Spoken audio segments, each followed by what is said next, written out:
Welcome to the History Guy Podcast, a podcast dedicated to stories of lesser-known historical events told by Lance Geiger, also known as the History Guy on YouTube.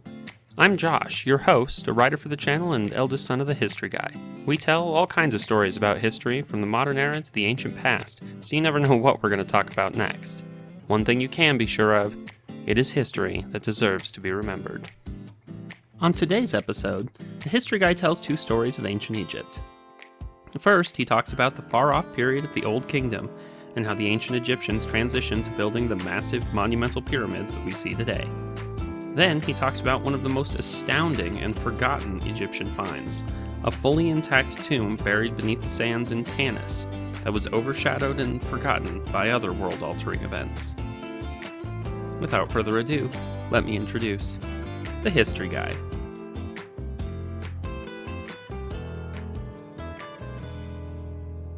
Perhaps nothing represents the marvels and mysteries of ancient history more than the great monuments of the Egyptians. More than 4,500 years ago, ancient Egypt reached its height for the first time in the period of the Old Kingdom. This period saw the development of many of the things that we associate with ancient Egypt, like the idea of god kings, the use of hieroglyphics, and the construction of pyramids. Also called the Age of Pyramid Builders, the Old Kingdom saw some of the construction of the greatest monuments ever built by man. The pyramids of Giza are perhaps most famous, but the first pyramid was built more than a century before and represented a revolutionary break from tradition. The Old Kingdom saw the construction of the first pyramid, the construction of the last great pyramid complex, and most likely saw the construction of another great monument that is still surrounded in some mystery, the Great Sphinx. The Age of the Pyramid Builders is history that deserves to be remembered. The Old Kingdom began with the rule of the third dynasty king Djoser, who ascended to the throne in the 27th century BC, although the exact date isn't certain. His rule would mark a significant departure from earlier Egyptian rulers. The earliest discovered life-size statue of an Egyptian is Djoser. There's some disagreement as to who preceded him or followed him as king, but he seems to have been a child of the last king of the second dynasty. How long he ruled is also a question, at least 19 years, but possibly as many as 30. His reign is so ancient that the historical sources often disagree, and experts have presented a variety of different conclusions. An important note is that the Egyptians didn't use the title pharaoh until the 19th dynasty during the New Kingdom, but archaeologists still use the term to refer to all of the Egyptian kings starting with the first dynasty. Djoser was the first Egyptian king to be buried at Saqqara instead of Abydos, and may have been the king who officially moved the capital to Lower Egypt at Memphis. Djoser did send several military campaigns into the Sinai Peninsula, where a number of large stone monuments bear his name. The Third Dynasty also represented a period of wealth, internal peace, and prosperity for Egypt. Perhaps his most important legacy, however, is his pyramid. Prior to Djoser, the Egyptian kings were buried in mastabas, a kind of flat-roofed rectangular structure with sloping sides. The ancient Egyptian word for the structure means house of eternity, but the modern name comes from the Arabic word for stone bench, or bench of mud. Built largely from mud bricks, the monuments were meant to protect Egyptian kings and elites from nature and grave robbing, as the survival of the corpse was incredibly important in Egyptian religion. The burial chambers themselves were cut deep into the bedrock beneath the mastaba. It was under Djoser's vizier, Imhotep, called in the inscriptions the head of the royal shipyard and overseer of all stoneworks, that the burial monuments of Egyptian kings changed to pyramids. You might recognize the name Imhotep because makers of the 1932 movie and its 1999 remake use that name, although not its history, as the name of the primary villain in the movie. Archaeologists think that Imhotep oversaw the construction of Djoser's pyramid. The structure was experimental from the beginning and was built in several stages, representing changing visions during the construction. Initially, it resembled a mastaba, with a single level built like a mastaba, except that it was square instead of rectangular.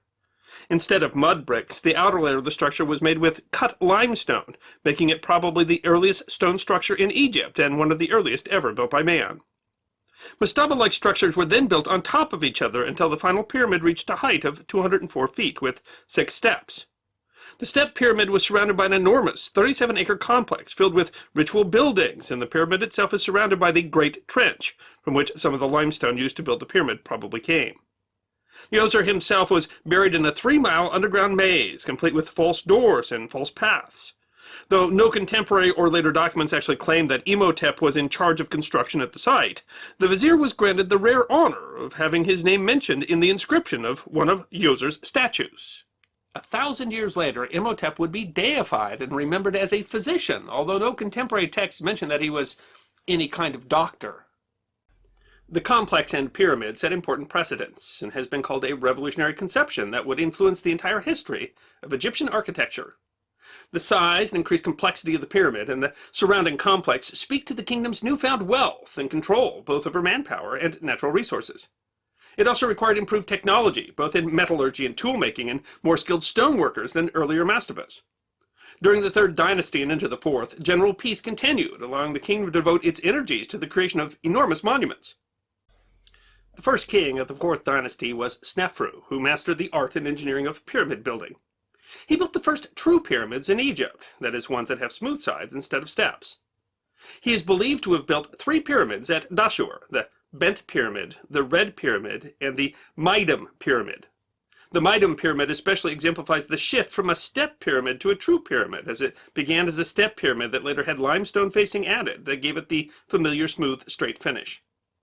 After Snefru came the most famous pyramid builders, the kings who built the famous pyramids at Giza. These Fourth Dynasty pharaohs built these pyramids in the 26th century BC, largely with skilled, well-paid, and free manpower, and not slaves, as is often stated. But more mysterious than any of those pyramids is another monument at the site, the Great Sphinx of Giza. Unlike the pyramids, no contemporary inscriptions mention the Sphinx or its construction. Although it's called a sphinx, the name was only given to it thousands of years after it was built, after the Greek mythological creature which it resembles. The general consensus is that the Sphinx was built around 2500 BC during the reign of the pharaoh Khafra, who also built the second slightly smaller Giza pyramid and its complex. The Sphinx stands within the Khafra pyramid complex, and its temple is built in an identical style to one of Khafra's. The Sphinx was carved directly out of the limestone bedrock. Today the original shape has been restored by adding layers of blocks to replace sections that have worn away. The Sphinx is the oldest known monumental sculpture in Egypt, 240 feet long from paws to tail and 66 feet tall to the top of its head. Many archaeologists assume that the face of the Sphinx is meant to be that of Khafra himself. Though most archaeologists believe the Sphinx belongs to Khafra, some Egyptologists argue that it is instead much older, dating it hundreds or thousands of years prior to the Egyptian Old Kingdom. If true, we don't know who built it or exactly how, but it isn't a new idea. 19th century Egyptologists such as Flinders Petrie thought the Sphinx could predate the Old Kingdom. Proponents argue that erosion of the Sphinx doesn't fit the mainstream timeline, and that signs of water erosion push its construction to a time when the region was wetter. Another piece of evidence is the so-called inventory stela. The stela, written about 1900 years after construction of the Giza pyramids, is an inventory of statues owned by the Temple of Isis, and it claims that the Isis temple was discovered abandoned near the Sphinx temple when Khufu arrived. The stela, however, has some notable anachronisms, including the fact that the temple appears to have been built well after the Old Kingdom ended, and most scholars dismiss it as an attempt by the temple to gain prestige. Supporters of the old Sphinx theory argue that information on it could have been copied from earlier sources. Sometime after the Fourth Dynasty, the Giza complex was abandoned and the Sphinx was buried in sand up to its shoulders. Around 1400 BC, Pharaoh Thutmose IV, not to be confused with Tutankhamun or King Tut, dug the sculpture out at least to its front paws, where he placed the Dream Stela, discovered in 1818. The stela seems to refer to Khafra, and tells the story of the dream the pharaoh had while napping in the sand below the Sphinx's head. In the dream, he was told by the sun god Ra to unbury the sculpture. Thutmose does seem to have made some repairs to the Sphinx at the time, and it would see several other restoration efforts over the millennia. It may have been unburied again in antiquity, but the sand continued to rebury it until it was uncovered in the 20th century. The sculpture has been worn significantly over the millennia by the winds and sands of the desert, as well as rain. Many viewers have likely heard the story that Napoleon fired cannons at the buried Sphinx and knocked its nose off. However, that story is false. The nose was already missing in drawings in 1757, and modern examinations have determined that chisels were used to pry the nose off, possibly as long ago as 300 AD. A number of medieval Muslim sources attribute the damage to Muslim rulers. One says that a Muslim leader broke the nose off after finding local peasants making offerings to the sculpture around 1378. The 5th and 6th dynasties continued to build pyramids, but built them back at Saqqara, and their pyramids tend to be smaller and are built with lower quality material.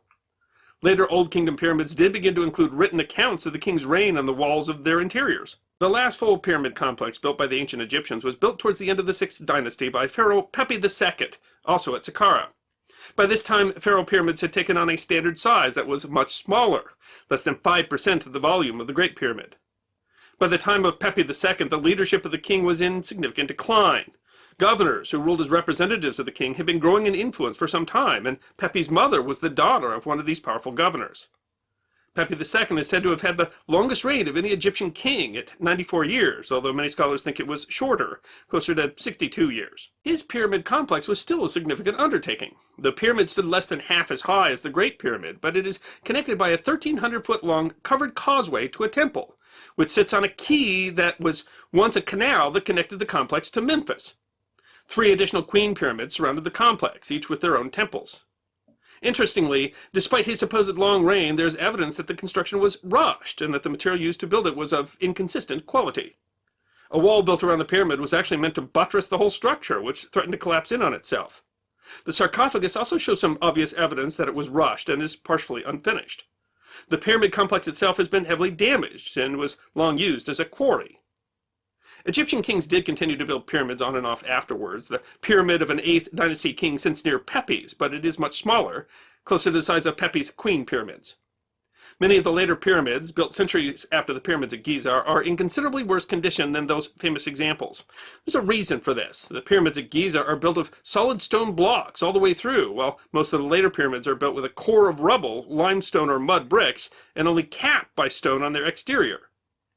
In the millennia after they were built, later locals often used pieces of these monuments to build their own structures. Pieces of the limestone that once capped the pyramids of Giza, for instance, were used to build mosques. Pyramids continued to be built during the Middle Kingdom, and many were larger than Pepi II's, though most of them had been heavily quarried and are only ruins.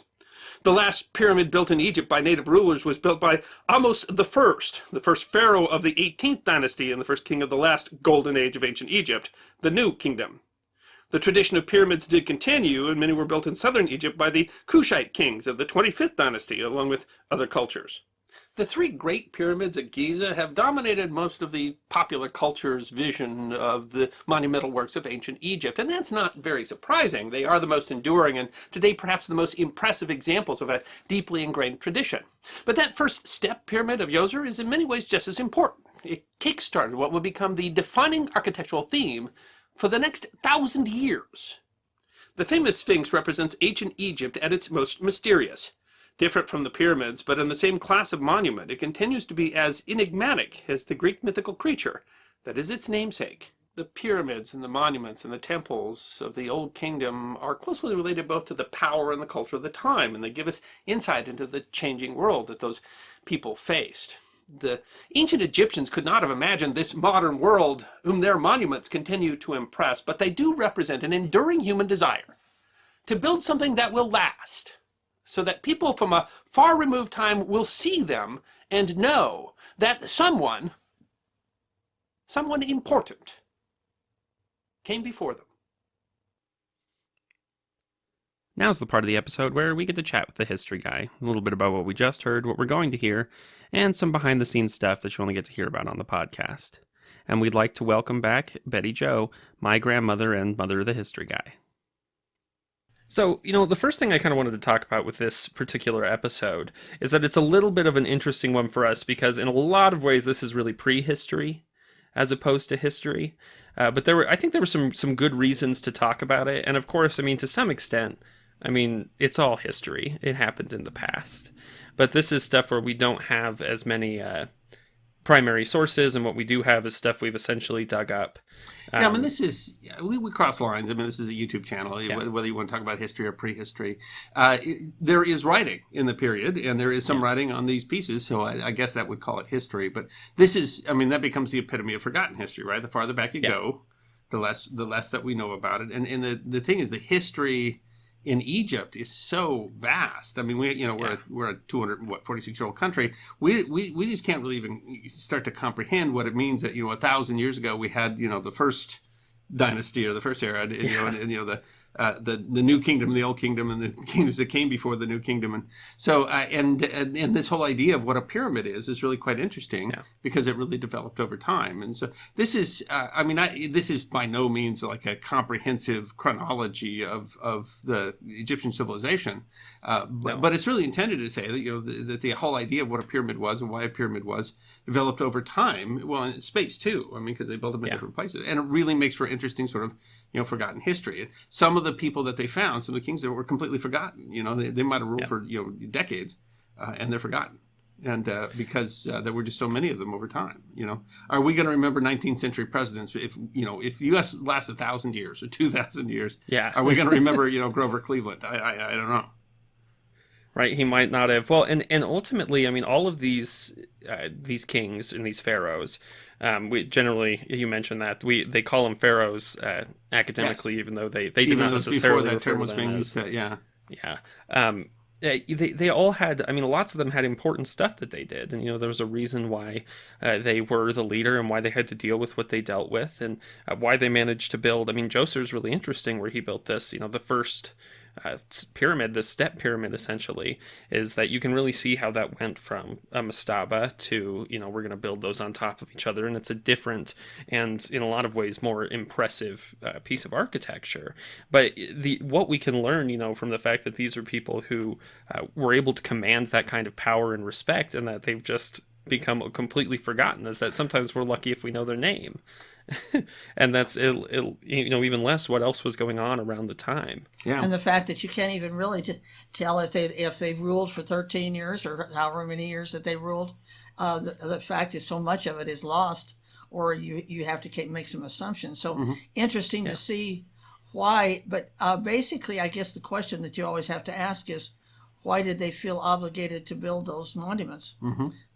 And I guess it's the same as what we do here as far as building a monument to Washington or whatever, I suppose. It is. And it goes back in time. That's towards the end of the video. And essentially say, we want you... It's hubris not to understand what came before you. So they kind of say like, oh, you think you're special. Well, look what came before. And to an extent, it's interesting that some of that gets lost because that's the Shelley poem Ozymandias, right? Yeah. Look upon my works, ye mortals in despair, and around it is just sand. And it leads to interesting questions that we don't really understand how old some of that is. The Sphinx is a good example of whether there's a lot of disagreement over exactly how old that must have been. And if it's as old as some people think, then who made it? And so, I mean, it all makes for a really kind of fascinating story. And also part of it goes back to one of the controversies that we deal with on the History Guy, and that is whether we use BCE and CE, or whether we use AD and BC.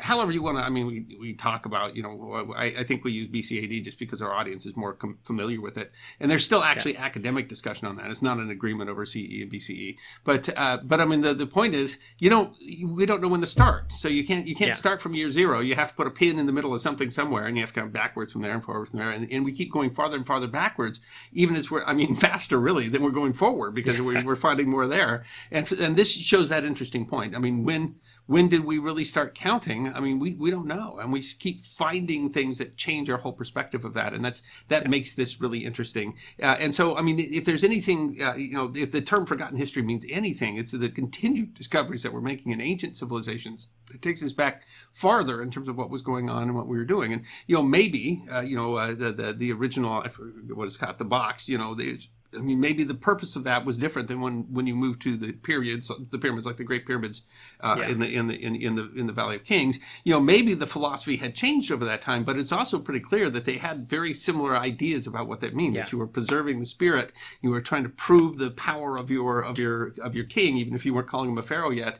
And so it's kind of interesting to see that how that developed over time, especially when you're talking about such a vast period of time when you're talking, I mean, everything that we see that we think is old was, this is 1,000 years before that.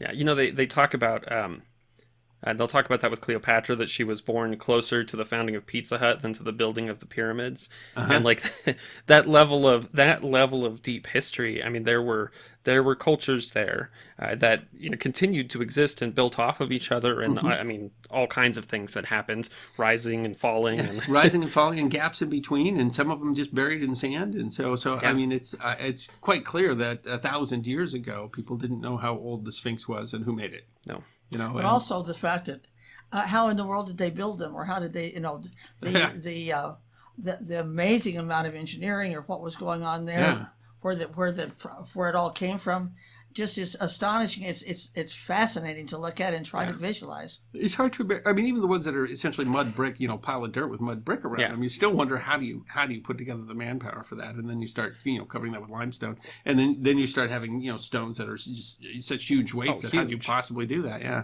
So I mean, it's clear that there's an awful lot of forgotten history when it comes to ancient Egypt about how a number of things are done, and a lot of those questions are being answered slowly with time. It used to be, when I grew up, it was just assumed they were built by slaves. Now, generally, the argument is that they weren't enslaved people; that they were paid workers, and that's a change. I mean, gosh, if you ask anybody my age, we just knew it. I mean, we watched what was the movie, the Ten Commandments, right? We watched the Ten Commandments. They were slaves, right? Yeah. We saw exactly how they built it right there. A little old lady threw rice in front of them, and they pushed the rocks with whatever, and we saw that in the movie, and now we realize that maybe that's not quite how it all works. So, and a lot of that is us still trying to come up with. I mean, the reason why there's still a lot of talk and myth around this kind of stuff, and disagreement and conspiracy theories, is because even what we have found, ultimately there's we're not sure about a lot of it. We find a way that maybe they could have moved these stones, but we don't necessarily have super detailed instructions on how they did it. And I don't know, for them it was, I guess, it still must have been an incredible undertaking, because they didn't have, I mean, this was a time they had no electricity, they had no way of, it's incredible to think that someone was like, we're going to build this, and then that they just figured out how to do it. And I think we tend to think, we're so advanced, but I mean, obviously these people were as intelligent as we are today, right? And they were engineers, and they engineered solutions in different ways than we might have engineered solutions, but they still engineered these solutions. So if you could go back to see pieces of forgotten history, this would be a great one to see, is to go back and see. But I mean, if you want to see how pyramids are built, you're going to have to look over a period of 2,000 years or more, right? 6,000 years to see how they built them differently, how they developed it over time, and who and how and why and do you suppose that when it was all over, then they say, "Hey, woo, that's done. Let's have a glass of champagne." Yeah. Well, then 100 years later, they're stripping pieces off it to build a new house. And I love stealing from the other guy so I can build another one. Is they constantly did that. It's one of the things, they're like, oh well, how could they bring it this far? I'm like, well, one person did, and then everybody else after that just kind of took it from. And they did that constantly, and so that's one of the reasons why so many of the pyramids that didn't have solid interiors are just totally destroyed. It's because people just took they took anything that was useful there. And it's amazing because it's still, Egyptian history is so old that within Egyptian history, there were Egyptians who were like, I don't know who built this pyramid or why, but who cares? Because so that people in times, very ancient times, were looking at things that were very ancient when they were there. And we tend to think of it as that they built the pyramids over a single civilization, when actually people that were building this pyramid had no idea how people built the pyramid that had been built 500, 1,000 years before. So I mean, they might not have had any idea. It's all interesting. So what this episode does is it tells you about kings that were forgotten and then found, and that's that's the epitome of forgotten history being found again, and it tries to give some perspective over the growth of that period that we call pyramid builders that lasted so long, and how they're different. And of course, we could spend 1,000 hours trying to talk over Egyptian history, and also, because it's so ancient, there's a lot of disagreement over what we know and what the details are and things like that. So, it just makes for a fascinating episode to say if we think, I mean, gosh, you can have something happen 50 years ago and we're still arguing over what it means. And certainly we have things that happened, a couple hundred years ago where we're still discovering forgotten history or afraid that we'd lose them. What does it mean when you start going back in the thousands of years and that you're still discovering pieces? And, they wrote in stone. So we have something that we can figure out. But, how much was written on something that didn't last that long that we can't find out? Or the Sphinx was continually buried under sand, and you wonder, is there something out there that's incredible? Maybe not on the scale of the Sphinx, but maybe under a sand dune somewhere. And that we might find, and I think that's just it's really, really interesting. The Sphinx really is it's a legitimate mystery. I feel like we kind of went over. I feel like we gave quite a bit of attention actually to the idea of it being older than we think it is, even though the historical consensus and the consensus of archaeologists is mostly that it was probably built at the same time as the Khafre pyramid, which it makes sense for there's some evidence for why that would be, but there's a reason why people still wonder, because for what we do have that they mentioned, it is kind of amazing that they never mentioned building the Sphinx at all. There's no contemporary. They talk about everything, but they don't mention the Sphinx. There's some arguments over how it eroded and stuff like that suggest it might be older. Even what it was or what it stood for, because you wonder if maybe there wasn't a lion god thousands of years before that they built that about. There's some arguments that has to do with astronomy, and actually, I'm not an archaeologist, not an anthropologist, and there's a lot of controversy over that, and some people will get fairly upset that if you're challenging the official line that the Egyptian Division of Antiquities is using, and we're not really trying to get into that fight there, but what we're really trying to say though is that 1,000 years ago, the Sphinx was already ancient, and people who were digging it up out of the sand didn't know for sure how it was built or why it was built.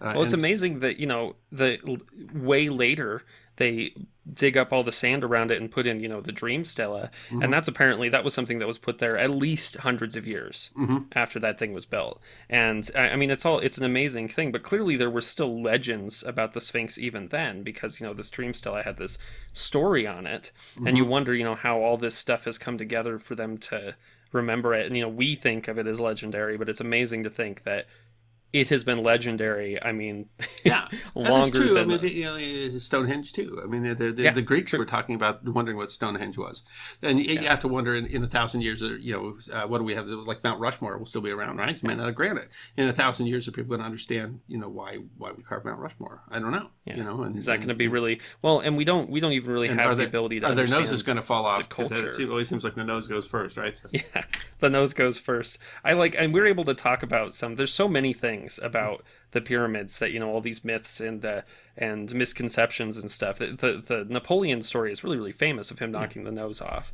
and apparently just totally bullcrap. Apparently absolutely not true. So you wonder, but it was done with chisels. Who went up there and chiseled their nose off, and what were they? And what was the purpose of that? Why precisely do you go chisel the nose off and not do more serious damage? And who has any idea what happened to the nose? Yeah, and there's a story that maybe it was done because someone else didn't like that they were worshiping it, that all goes back to speculation. Again, it's forgotten history that we have pieces of that we can guess at, and that we can still find evidence that is refining our understanding of these as it goes with time. And that's so you go to a museum of antiquities. And it'll keep going farther and farther back, and so when is year zero? We don't know.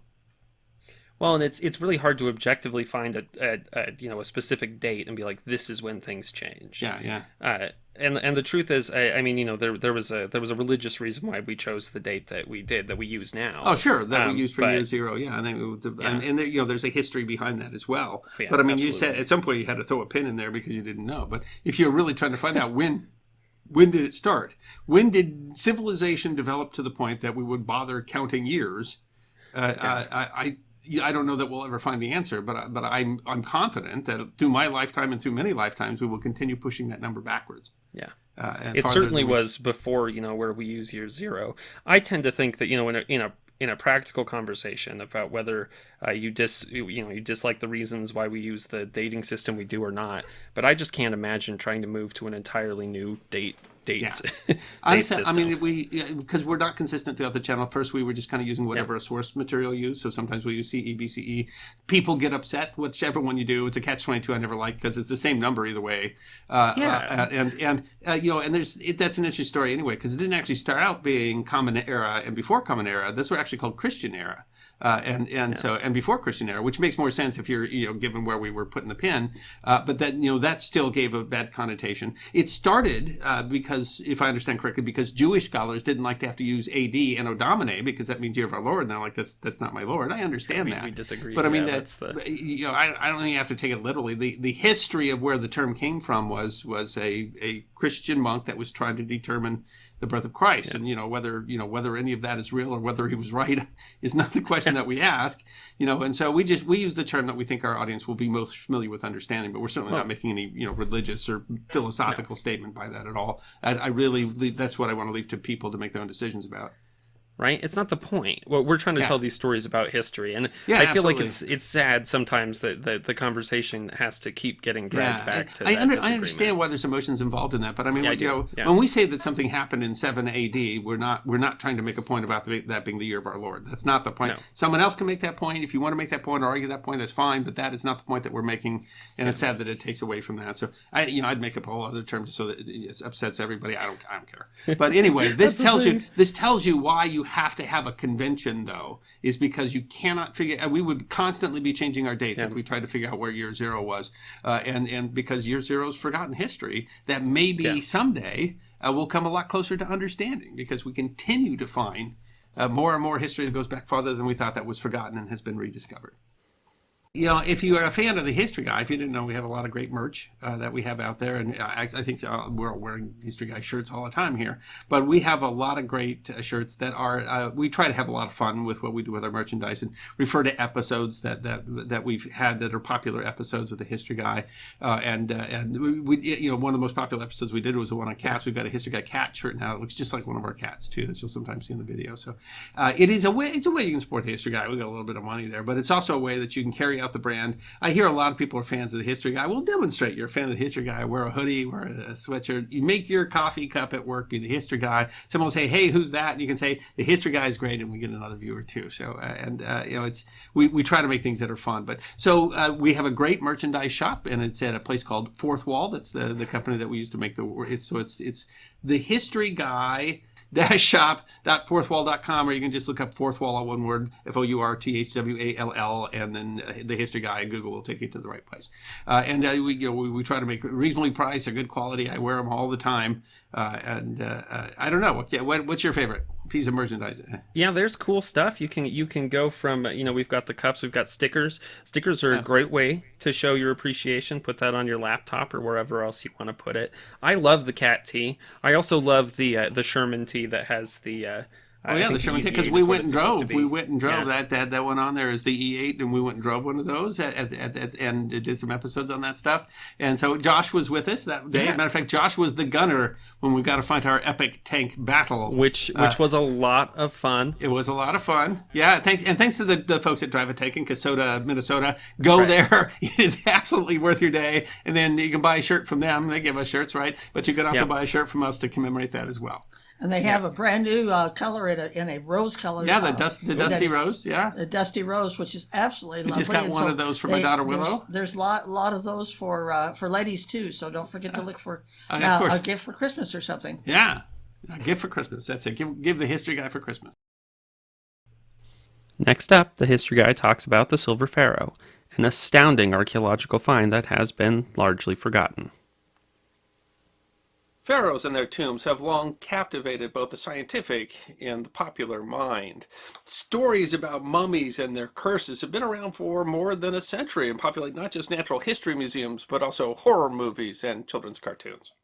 Perhaps the most famous Egyptian pharaoh in the world today was King Tutankhamun, or King Tut. The discovery of this relatively unimportant pharaoh's tomb in 1923 included an impressive array of treasure.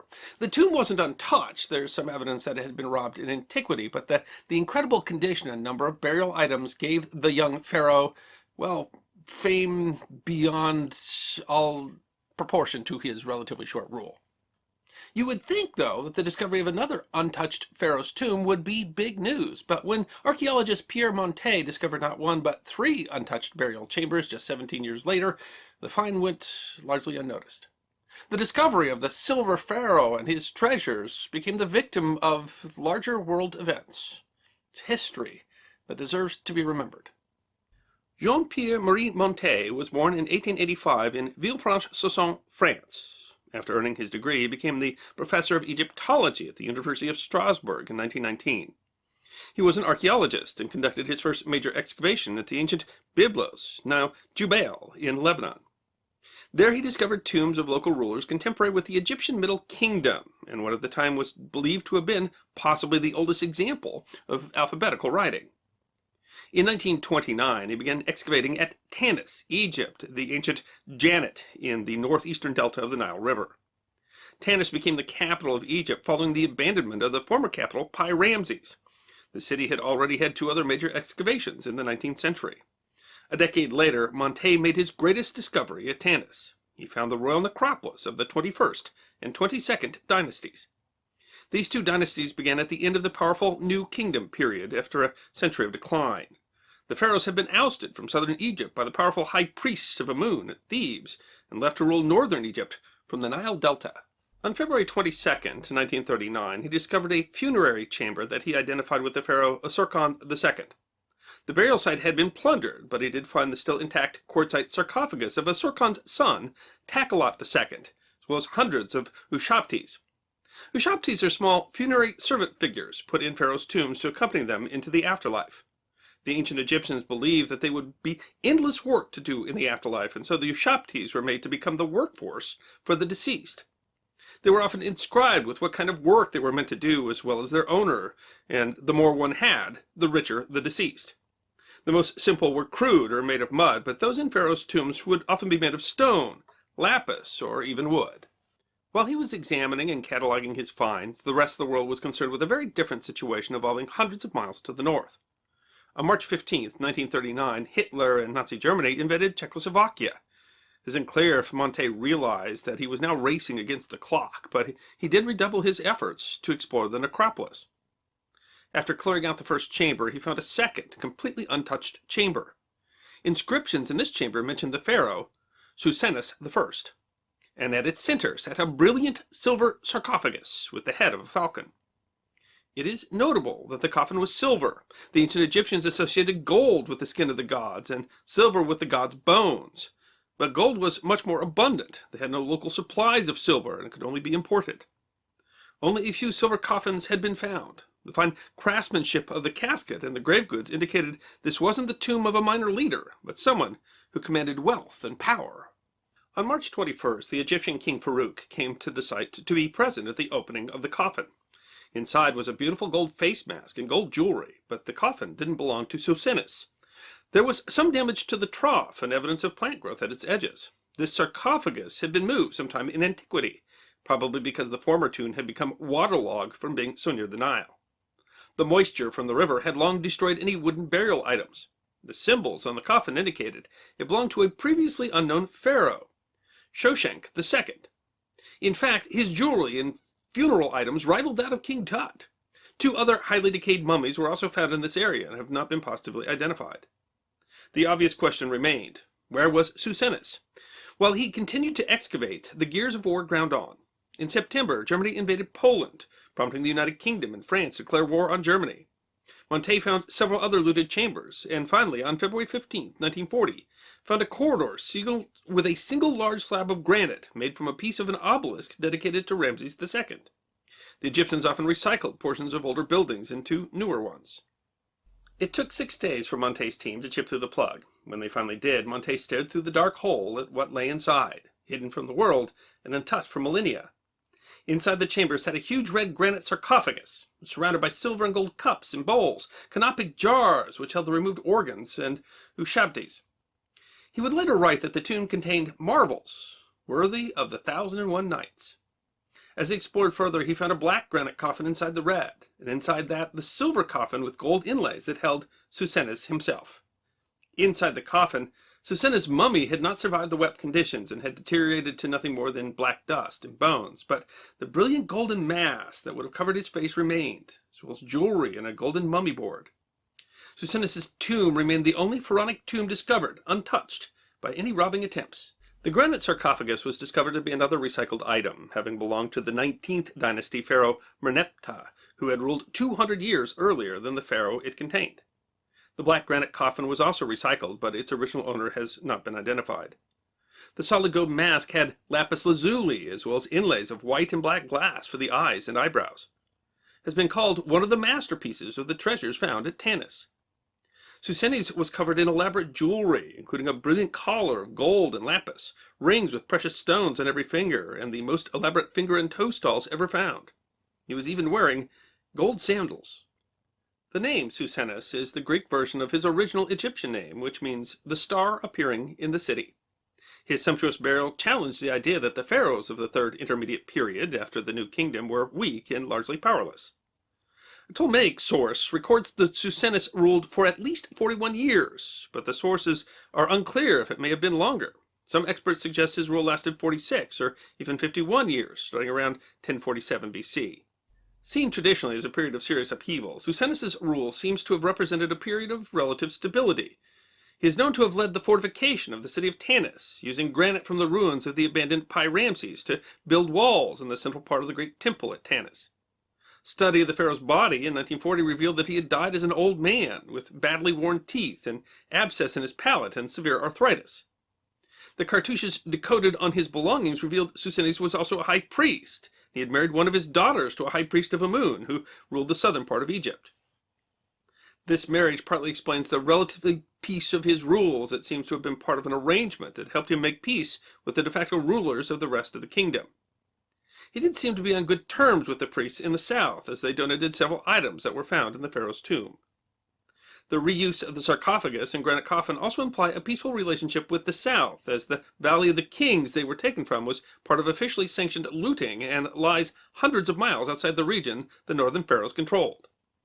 The deliberate choice to include the borrowed items was possibly a ploy to tie his rule and that of his children more closely to the great rulers of the past. Though Susannas represented probably the greatest find in the necropolis, Monte found others nearby. A chamber made for Susannas' wife and sister, Munetmet, was also found, but the sarcophagus inside held the body of Susannas' son and successor, Amenemop. Her body and coffin have not been found. Another coffin, apparently empty, bore the name of a general. It was in April 1940 that Monte searched the tomb of Amenemop, merely a month before Nazi Germany invaded France and the Low Countries. In addition to not being in his own tomb, Amenemop's grave mask was much less detailed than his father's, probably reflecting the decline in the kingdom. Excavation at the site would soon cease for the duration of the war. Realizing he had little time to waste, the treasures he had uncovered were sent to Cairo for safekeeping, and Monte and his family rushed out of the country, hoping to beat the oncoming war. The New York Times reported on the discovery of Susannas in February 1940, but by May the news was preoccupied with the beginning of one of the largest conflicts in human history. Monte published a book on his work at Tanis during the war. The discovery remained obscure, and the finds weren't even displayed to the public until 1944. Pierre Monte persevered through 10 years of excavation before he found these pharaohs' tombs. He wrote about his excavations at Tanis in a 3-volume work, and continued to work as an Egyptologist, both at the University of Strasbourg and later in Paris. Retired in 1956 and passed away in Paris in 1966. The discovery of Susannas' tomb is one of the most important in the history of Egyptian archaeology. It gave us a much greater understanding of a previously poorly understood period in Egyptian history and brought to light the name of a pharaoh who seems to have ruled well despite instability of the times. And yet today, 70 years later, visitors to the museum in Cairo often walk right by Susannas to go see the more famous Tutankhamun. And that brings to mind the idea of popular history and timing. Whether a historical event becomes popular, well known, is partly impacted by the history of when the history was discovered, and might be out of all proportion to any sort of objective measure of historical value. And that tells us that if we just dig a little deeper, we might find much more history that deserves to be remembered. Ultimately, this story is incredibly interesting, and there's so many things we can take from it. But I mean, I think what the real, what the central part of it is that this was a find that was almost unprecedented. That was at least as impressive as, the most famous pharaoh burial chamber that we ever found, and it's essentially completely forgotten. Yeah, certainly not nearly as well known as Tutankhamun, who's still travels around the world. I saw just the other day that they were still traveling with the Tutankhamun exhibit. So I mean, this is a great example of forgotten history. It's kind of like what we talked about with the pyramids. That part of it is how ancient it was. But what's really interesting here is it's really relatively modern history. That's the reason that this is forgotten history, because if this had been found in the 1930s. It probably would have been, or in the 1920s, then it would probably be the most known find and the most important find of ancient Egypt. And instead, because it was found essentially during the Second World War, it's relatively unknown, even though it was a much less defiled tomb that told us a lot more, really, than Tutankhamun, who was really a relatively minor king.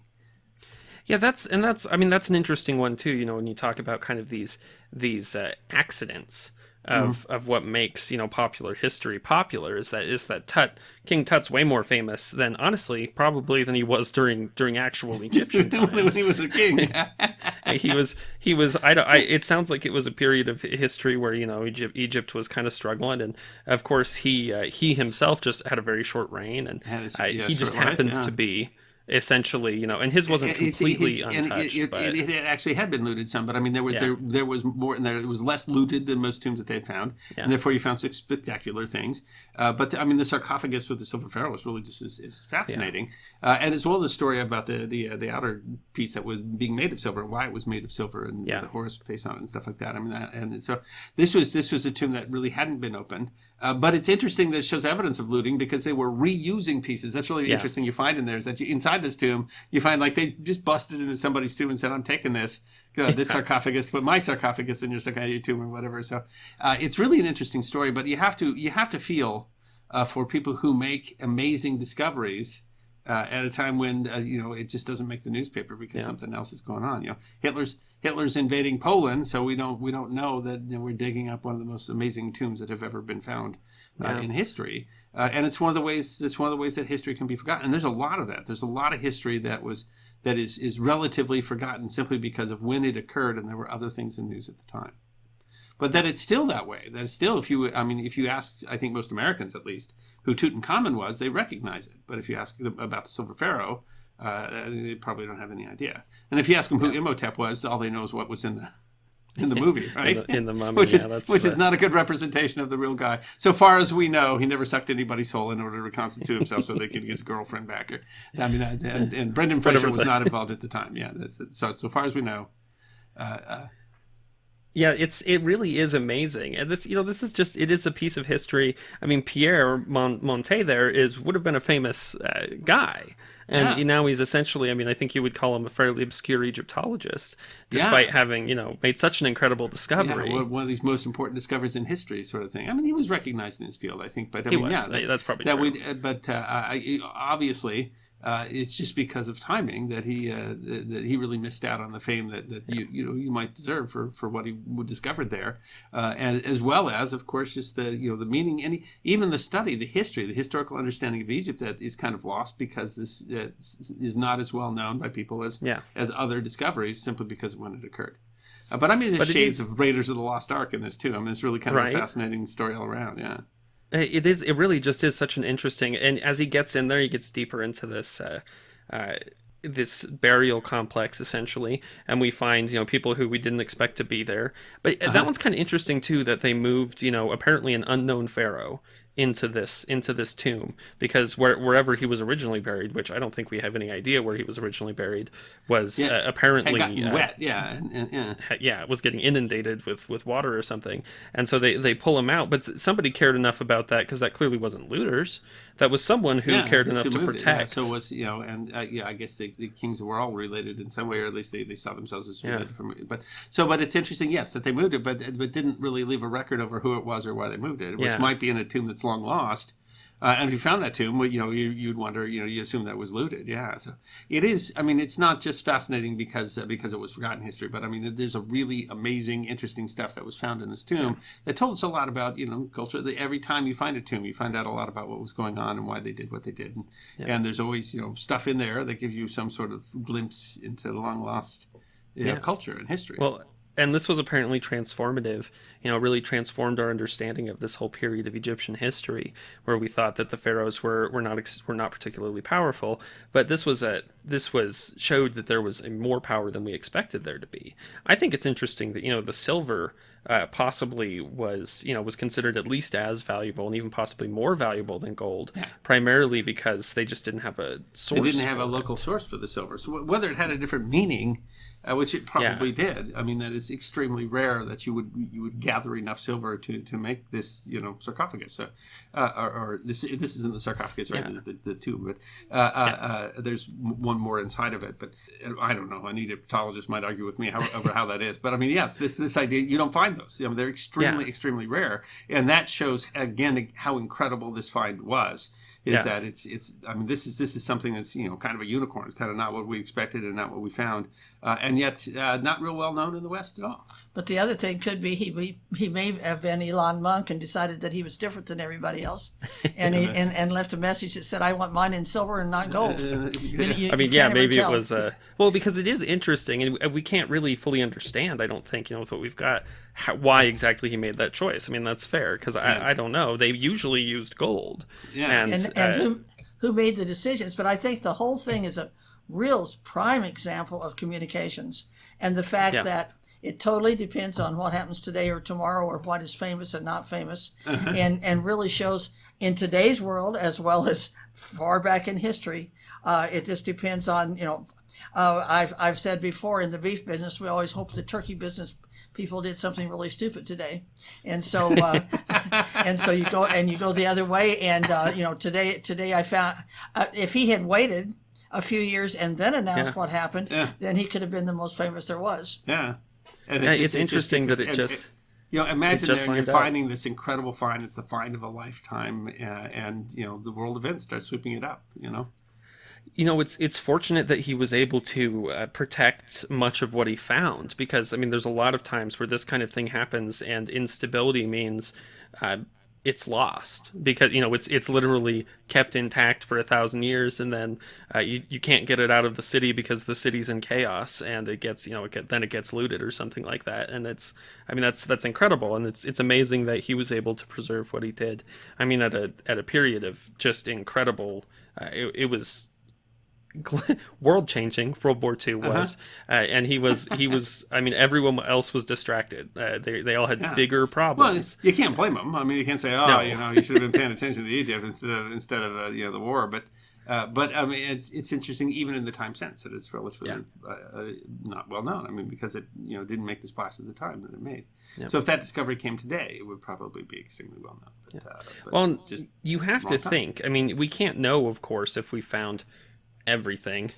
Oh gosh, no! I'm sure there's still going to be more discovered. Yeah, I mean, it'd be amazing. I mean, Egypt is thousands of years of history, so I mean, there's lots of tombs still to be found. Yeah, I'm sure there's stuff we'll find.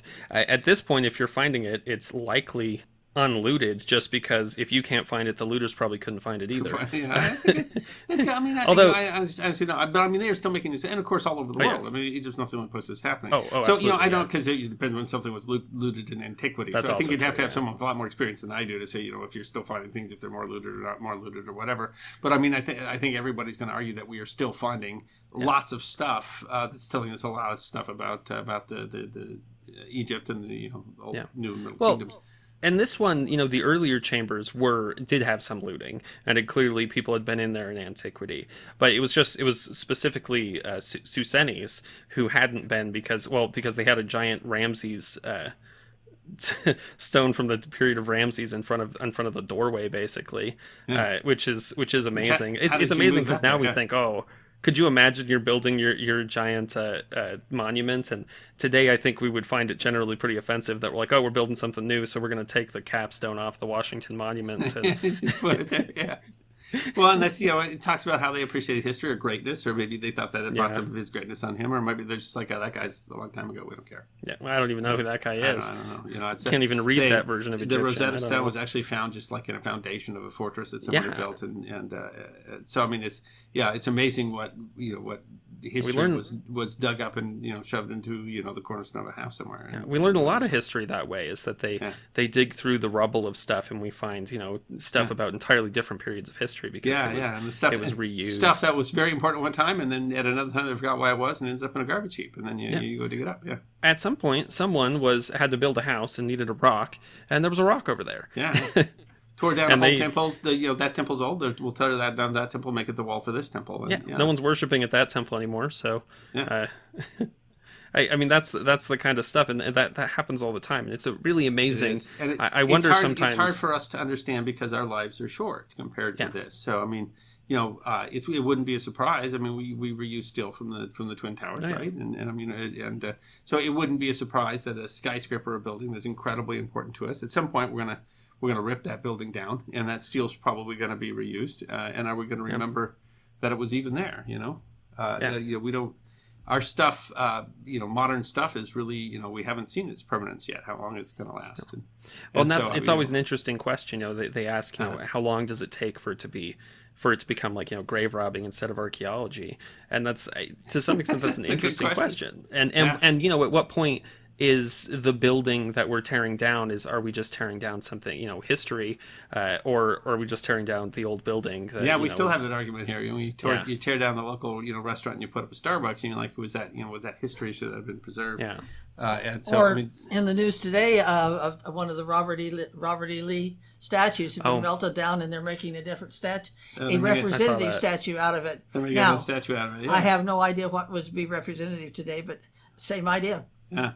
Yeah, it's true because I mean, no matter what we do, there was even apart from who Robert E. Lee was, that someone made that statue, and that's that has no matter your feeling about statues or whatever, I mean, then that's a piece of forgotten history at that point. And I mean, whatever you want, even the period that we're building these statues because of the lost cause argument, all that sort of stuff, that we don't want to forget that piece of history because that it deserves to be remembered. It tells us something about who we are and who we were, and maybe who we aspire to be. So there's a lot of symbolism, though. I mean, we pulled down the statue of King George and turned it into. We gave it back to him one musket ball at a time, right? That's we right. We melted him down and shot him back at the British. We did the same thing with Hussein. Saddam Hussein. We pulled there's a famous pulling down the statue and stuff like that. So it's part of what goes on. But then when you look at what if I go from archaeology and I find that the centerpiece of the stele or whatever for the plinth from a statue that it's not there anymore, and we're going to wonder what did that represent? So and they might have had very good reasons for tearing down their statues. We had reasons that we tore down ours. You're right. Or that we, there's a reason why they toppled maybe Saddam they decided Hussein. They didn't like the guy, and so that's why they're taking stuff. Who knows? And now we're picking up the plinth. It certainly says something about our culture, about what's going on now, about history now, that we're pulling down these statues and why and what we're doing with them, and that that might be something that's harder to divine in 100 years or 1,000 years, or whenever someone's looking back on whatever detritus that we have left behind to represent our civilization. And I wonder sometimes if we take for granted, I think that a lot of times when they think, oh, we won't have that problem because we've got so many records.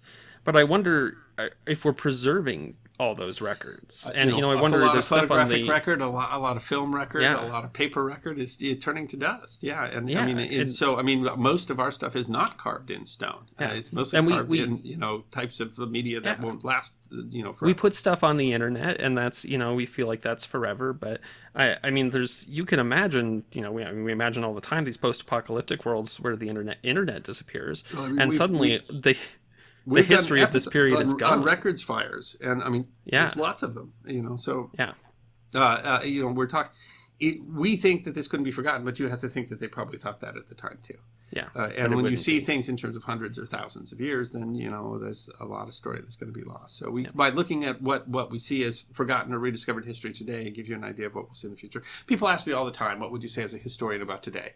And my answer all the time is, ask me in 20 years, because I have to see it with perspective. But the real answer is, ask me in 200 years or 1,000 years, and it might be a completely different idea of what we see as history.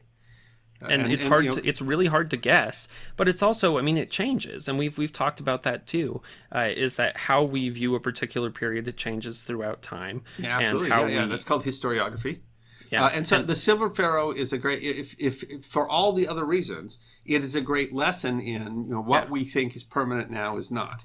We at some point we might be as enigmatic as the Silver Pharaoh, or perhaps one day even you'll be valuable, even your corpse will be valuable, Dr. Jones, right? Who knows? How. So that's evidence, that our history that we have right now is not necessarily going to be preserved unless we make a very specific effort to do that, and that we are still going to be leaving behind all sorts of forgotten history, and that's what I'm all about. I don't know how long the history guide is going to last, but I want to try to take things that otherwise are relatively forgotten stories and keep them alive, because the stories is who we are. Those define us. Thank you for listening to this episode of the History Guy podcast. We hope you enjoyed this episode of Forgotten History, and if you did, you can find more on our website, thehistoryguy.com. We release podcasts every 2 weeks, so stick around if you want to hear more podcasts of Forgotten History. You can also find us on Facebook, YouTube, Instagram, Twitter, and Patreon. You can even get a personalized message from the History Guy himself on Cameo.